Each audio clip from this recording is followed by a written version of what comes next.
এই দেখো শাড়িটা না কি সুন্দর লাগছে গো, আমার পরলে না হেভি সুন্দর লাগবে। দেখো না, দেখো কি সুন্দর লাগছে শাড়িটা। হ্যাঁ হ্যাঁ, খুবই সুন্দর, খুবই সুন্দর।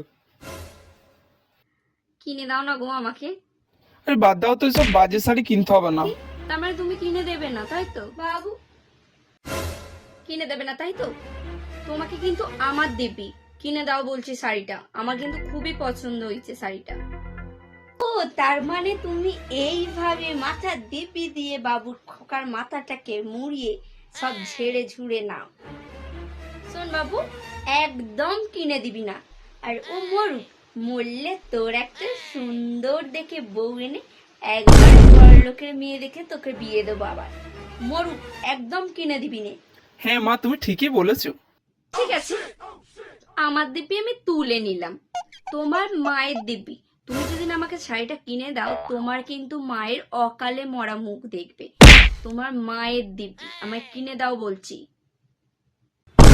ও বাবা গো, আমার বুকটা তো এখনই ধুকপুক ধুকপুক করছে। তুই কিনে দে বাবু, ওকে আগে কিনে দে।